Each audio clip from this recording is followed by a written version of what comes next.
Hello everyone दोस्तों, कैसे हो आप सब। मैं निधि राज आप सभी का स्वागत करती हूँ आपके अपने चैनल IQ स्टार्टअप में। दोस्तों, जैसा कि आप सबको पता है, हम पढ़ रहे हैं क्लास 10 के थर्ड चैप्टर जिसका नाम है रिप्रोडक्शन। रिप्रोडक्शन चैप्टर के अंदर मैंने पिछले क्लास में आपसे प्रॉमिस किया था कि हम आगे की क्लास में क्या करेंगे कि मेंस्ट्रुअल साइकिल जो एक पॉइंट आया था इसके बारे में हम डीपली बात करने की बात किए थे। तो आज की क्लास में हम उसी मेंस्ट्रुअल साइकिल के जितने भी उसके जितने भी पक्ष हैं, जितने भी तरीके से उसके बारे में जानने की जरूरतें हैं, वो सारी चीजें हम देखेंगे आज की क्लास में। तो आज की क्लास आई होप कि आपको बहुत पसंद आएगी, तो प्लीज इसको वीडियो को लास्ट तक जरूर देखिएगा, क्योंकि जब तक आप लास्ट तक नहीं देखेंगे तब तक आपको इसकी जो इसमें जो छिपी हुई बातें हैं वो आपको अच्छी तरीके से समझ में नहीं आएंगी। तो प्लीज इस वीडियो को लास्ट तक देखिए। तो चलिए स्टार्ट करते हैं आज की वीडियो। तो जैसा कि अभी आपको मैंने बताया कि आज की क्लास में हम पढ़ने वाले हैं मेंस्ट्रुअल साइकिल। तो नाम से ही पता चल रहा है कि कोई मेंस्ट्रुएशन नाम की चीज है और उसका साइकिलिंग बार बार वो हो रहा है, बार बार उसकी साइकिलिंग चल रही है, ये गोल गोल उसकी चक्र चल रही है और इसी को हम मेंस्ट्रुअल साइकिल बोलते हैं। ठीक है, तो ये चीजें तो नाम से ही पता चल रही है इसकी। और ये साइकिल कितने दिनों का होता है भाई, क्या इस साइकिल के अंदर क्या क्या चीजें होती हैं इसके बारे में जानेंगे। तो ये साइकिल कितने दिनों का होता है, 28 डेज का होता है। ये मेंस्ट्रुअल साइकिल कितने दिनों का होता है, 28 डेज का होता है। अब ये 28 डेज कब स्टार्ट होते हैं, किस में स्टार्ट होते हैं, ये सारी चीजें समझेंगे। तो ये स्टार्ट होते हैं किसके अंदर, फीमेल्स के अंदर। कब होगा, जब ये प्यूबर्टी के एज में पहुंचेंगी तब। प्यूबर्टी की एज क्या है मैंने पिछले क्लास में भी बताई रखी है, अगर आपने वो वीडियो नहीं देखी है तो जरूर, जो जिसमें मैंने फीमेल रिप्रोडक्टिव ऑर्गन के बारे में अच्छी तरीके से समझाया है, तो वहां पर जाके आप ये वीडियो जरूर देखिएगा, ताकि वहां पे आपको प्यूबर्टी के बारे में काफी अच्छे से समझ में आएगी कि प्यूबर्टी होती क्या है। तो प्यूबर्टी जो होती है वो 12 से 16 साल के बीच में होती है, और इसी प्यूबर्टी एज के बीच में 12वें साल से लेकर 16वें साल के बीच में ये मेंस्ट्रुअल साइकिल जो है वो स्टार्ट होता है। किसमें, फीमेल्स के अंदर। कितने दिनों का साइकिल होता है, ये 28 डेज का साइकिल होता है। अब ये 28 डेज में क्या क्या होता है, कैसे कैसे होता है, जैसे आपने कार्बन साइकिल पढ़ा होगा, जैसे आपने नाइट्रोजन का साइकिल पढ़ा होगा, ये सारी चीजें पढ़ी होंगी। तो इन सभी के अंदर भी हम यही सारी चीजें देख रहे थे, इसी साइकिल के बारे में पढ़ रहे थे। तो ये सारी चीजें आज हम क्लास में पढ़ने वाले हैं कि किस तरीके से क्या होता है। ठीक है, तो अब हम सबसे पहले बात करते हैं इस नंबर लाइन की, जिसमें मैंने इन डेजोस को दिखाया है कि क्या होता है। देखिए 1 से लेके 7 तक मैंने लाल रंग से दिखाया है, यानी कि इस समय में क्या होता है कि ब्लीडिंग होती है। ब्लीडिंग कैसे होती है भाई, अब देखिए उस ब्लीडिंग को समझने के लिए हमें यहाँ पे पहले उसका प्रोसेस समझना होगा कि फंक्शन क्या क्या है फीमेल रिप्रोडक्टिव सिस्टम के। तो फंक्शन को समझने के लिए सबसे पहला जो मेरा फंक्शन है वो है रिलीजिंग ऑफ एग सेल। अब ये एग सेल क्या होता है, एग सेल क्या है कि ये हर एक लड़की के अंदर, जब भी कोई भी लड़की जन्म लेती है तो उसके पास 2 ओवरीज ऑलरेडी प्रेजेंट होते हैं। इन ओवरीज के अंदर, ये जो 2 ओवरीज आपको दिख रहे हैं, इन 2 ओवरीज के अंदर बहुत सारे छोटे छोटे ओवम पाए जाते हैं। ये छोटे छोटे ओवम हैं, क्या है, ओवम। अब इन ओवम्स, ये जो छोटे छोटे ओवम्स पाए जाते हैं, ये हजारों की संख्या में पाए जाते हैं, 1-2 नहीं होते हैं, ये हजारों की संख्या में पाए जाते हैं। और इसीलिए जो मेंस्ट्रुअल साइकिल जो होती है वो जब तक इस एग रहेंगे तब तक ये मेंस्ट्रुअल साइकिल लगातार चलती रहेगी, 1000 इसके अंदर, 1000 इसके अंदर, तो ये लगातार चलती रहती है, ये प्रक्रिया लगातार चलती है। और ये कब प्रेजेंट होता है कि जब लड़की जन्म लेती है उसी टाइम से प्रेजेंट होता है। लेकिन क्या होता है कि जैसे जैसे उम्र बढ़ेगी, यानी कि जब वो 12 साल की हो जाएगी, तो 12 साल के होने के बाद क्या होगा कि इनमें से एक मैच्योरेशन होना स्टार्ट होगा, एक मैच्योर होगा। और बिना मैच्योर हुए तो कभी पॉसिबल ही नहीं है कि वो बाहर आके कुछ फंक्शन करेगा। तो रिलीजिंग ऑफ एग सेल, इन एग सेल को बाहर निकालना किसका काम है, वो फीमेल रिप्रोडक्टिव सिस्टम का काम होता है। ठीक है, उसके बाद रिलीजिंग ऑफ हार्मोन। अब यहाँ पे देखिए कि ये पूरे काम होने के लिए हार्मोन्स को भी रिलीज होना पड़ता है। हार्मोन्स में बहुत सारे हार्मोन्स हैं, एस्ट्रोजन है, प्रोजेस्टेरोन है, उसके बाद LH है, FSH है, ये सारे हार्मोन्स इन सारी प्रक्रियाओं को कंप्लीटली ऑर्गेनाइज करने का काम करते हैं। तीसरा काम होता है thickening of uterine wall with blood and mucus. अब देखिए थिकनिंग ऑफ ये यूटेरिन वॉल है, जो रेड कलर से मैंने यहाँ पे जो दिखाया है, ये क्या है, यूटेरिन वॉल है। अब ये यूटेरिन वॉल क्यों कहेंगे इसको, क्योंकि ये यूटेरस के अंदर बन रहा है, इसलिए इसको क्या कहते हैं, यूटेरिन वॉल कहते हैं। ठीक है, क्योंकि ये यूटेरस के अंदर बन रहा है इसलिए इसको क्या कहते हैं, यूटेरिन वॉल कहते हैं। ठीक है, इसी को इंडोमेट्रियम भी कहते हैं। ये जो यूटेरिन वॉल बना है, ये रेड वाला इलाका, इसी को हम इंडोमेट्रियम भी कहते हैं, ये ध्यान रखिएगा।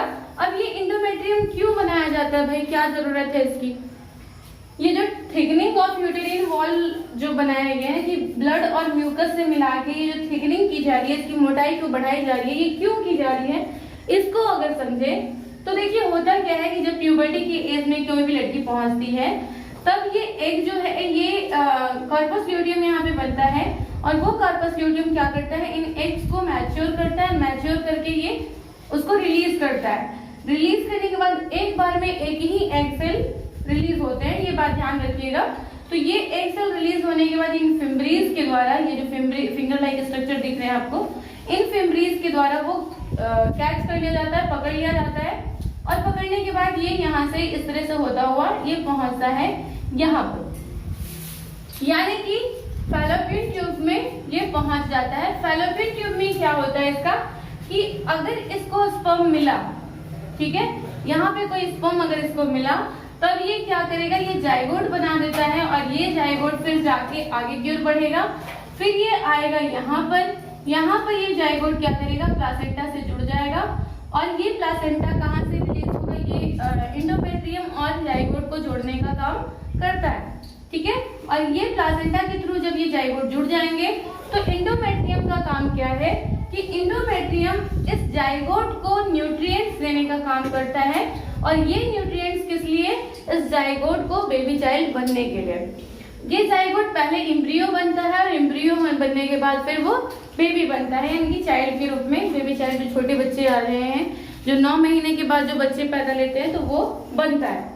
ठीक है, तो ये सारी प्रक्रियाएं जो है इसके अंदर चल रही होती हैं। तो ये बेबी चाइल्ड अगर बन गया तब तो ये जो इंडोमेट्रियम है वो क्या करेगा, न्यूट्रिएंट्स उसको देने का काम करेगा। लेकिन अगर ये बेबी चाइल्ड नहीं बनता है, यानी कि स्पर्म अगर नहीं मिलता है, फर्टिलाइजेशन की क्रिया नहीं होती है, तब क्या होगा, कि यहाँ से ये जो आपका एग सेल है वो एग सेल वापस यहाँ पे आ जाता है और यहाँ आने के बाद अब चूंकि स्पर्म मिला नहीं है, जाइगोट बना नहीं है, तो जाइगोट नहीं बना तो प्लासेंटा उसमें से रिलीज नहीं होगा और जब प्लासेंटा नहीं आएगा तो ये इंडोमेट्रियम का भी कोई काम नहीं रह गया। तो जब इस इंडोमेट्रियम का कोई काम नहीं रह गया तो अब, और आपको पता है कि हमारे बॉडी के अंदर कोई भी चीज अगर वो एक्स्ट्रा होती है जिसका कोई काम नहीं है तब वो क्या करता है, बॉडी उसको बाहर की ओर रिलीज कर देता है। सेम वैसे ही ये वैगिना से होता हुआ ये जितना भी इंडोमेट्रियम का वॉल है, ये पूरा ब्लड म्यूकस जितना भी चीजें ये सब एग सेल के साथ जो है ये वैगिना से होता हुआ ये बाहर की ओर एक्सक्रिएट हो जाएगा, बाहर निकल जाएगा। तो ये सारी चीजें होती हैं। रिलीजिंग ऑफ हार्मोन में मैंने बताया कि कौन कौन से हार्मोन रिलीज होते हैं। ये थिकनिंग ऑफ यूटेरिन वॉल क्यों होता है ये मैंने बताया। ब्लड एंड म्यूकस का काम क्या है यहाँ पे ये हमने बताया। तो आई थिंक ये सारी चीजें प्रोसेस आपको अच्छे से समझ में आ गई होंगी कि ये पूरी क्रिया हमारे अंदर होती है, यानी कि एग से सबसे पहले एग का ओव्यूलेशन और एग का मैच्योरेशन, एग मैच्योर होके उसका ओव्यूलेशन, ओव्यूलेशन के बाद वो फर्टिलाइजेशन, फर्टिलाइजेशन के बाद प्लासेंटा का निर्माण और फिर वहां से बेबी का निर्माण। लेकिन अगर यहाँ पे अगर ये स्पर्म से फर्टिलाइज नहीं हुआ, फर्टिलाइजेशन की क्रिया नहीं हुई, तब क्या होगा कि सीधा ये मेंस्ट्रुएशन की साइकिल जो होती है वो स्टार्ट होती है। तो हम बेसिकली यहाँ पे मेंस्ट्रुएशन ही पढ़ रहे हैं, तो मेंस्ट्रुएशन क्या है उसको अब हम समझेंगे। तो अब देखिए यहाँ पे पीरियड मैंने ये पूरा नंबर लाइन से अब आपको समझ में आएगा कि ये टाइम पीरियड कैसे कैसे बटा होता है। तो पहले से लेके 7वें दिन तक, किसी में 5 दिन, किसी में 7 दिन, किसी में 6 दिन, अलग अलग लोगों में ये टाइमिंग अलग अलग होती है। और ये जो साइकिल का भी डेट है ये 28 डेज जो बहुत परफेक्ट माना गया है वो टाइमिंग है। लेकिन कुछ जो टाइमिंग होती है, कुछ लोगों में यही टाइमिंग 30 डेज की होती है, कुछ में 32 डेज की होती है, किसी में 35 डेज की होती है। इसीलिए यहाँ पे मैंने यहाँ पे 6 से 7 दिन लिया है कि कुछ लोगों में 4 डेज के अंदर ही ये मेंस्ट्रुएशन की पूरी क्रिया जो है कंप्लीट हो जाती है, किसी में 6 दिन भी लग जाता है, किसी में 7 दिन भी लग जाता है ना। तो यहाँ पे टेंशन वाली कोई बात नहीं है, आप 6 से 7 दिन लिखोगे आपका आंसर सही होगा। अगर पूछता है कि मेंस्ट्रुएशन का ड्यूरेशन कितना होता है तो वो 1 से 7 दिन का होता है, या फिर 1 से 6 दिन का होता है, 1 से 5 दिन का होता है, इसके लगभग में होता है, यानी कि 7वें दिन से 8वें दिन तक नहीं जाएगा। और ये 8वें से 11वें दिन का टाइमिंग क्या होता है, ये एग मैच्योरेशन का टाइम होता है, एग मैच्योर होगा इसके बीच में, ठीक है। 12वें से 16वें दिन के बीच में क्या होता है कि एग रिलीज होता है, ये 12वां दिन भी हो सकता है, 13वां दिन भी हो सकता है, 14वां दिन भी हो सकता है, लेकिन इसके जो ज्यादा चांसेस हैं, जो एग रिलीजिंग के यानी कि ओव्यूलेशन के जो ज्यादा चांसेस हैं वो होता है 14th डेज को, यानी कि 14वें दिन में ओव्यूलेशन का जो टाइमिंग होता है वो काफी ज्यादा माना जाता है। अब ये ओव्यूलेशन तो हो गया 14वें दिन को। अब ये ओवम जो है, जो ओवा है, वो वेट भी करेगा स्पर्म का, कब तक, 16वें से 17वें दिन तक। उसके बाद में 17वें दिन के बाद ये क्या होता है कि ऑटोमेटिकली ये पूरा चक्र जो है समाप्त हो जाता है, और ये टाइमिंग आती है पोस्ट ओव्यूलेटरी फेज। इसी फेज को चार भागों में बांटा गया है। जो मेंस्ट्रुएशन का ड्यूरेशन है इसको मेंस्ट्रुअल फेज कहते हैं। जो ओवा बनने की जो मैच्योरेशन की टाइमिंग है उसको प्री ओव्यूलेटरी फेज कहते हैं। ओवा को रिलीज होने का जो टाइमिंग है उसको ओव्यूलेशन फेज कहते हैं। और जो यहाँ से इसके बाद की जो पूरी प्रक्रिया होती है उसको पोस्ट ओव्यूलेटरी फेज के नाम से जाना जाता है, ठीक है। तो यहाँ पे मैंने ये जो अभी बताया था आपको कि ये जाइगोट जो है वो किसमें बदलता है, एम्ब्रियो के अंदर बदलता है। तो ये सारी चीजें आपको मैंने पूरी अच्छे से समझा दी है कि किस तरीके से ये चीजें होती हैं, क्या क्या चीजें इस पूरे चक्र के दौरान होता है, पूरे साइकिल के दौरान होता है। तो आई थिंक कि आपको ये चैप्टर काफी अच्छे से समझ में आया होगा। अगर इसमें से भी अगर आपको कोई पॉइंट अगर समझ में नहीं आता है तो आप कमेंट बॉक्स में उन क्वेश्चंस को जरूर पूछिएगा।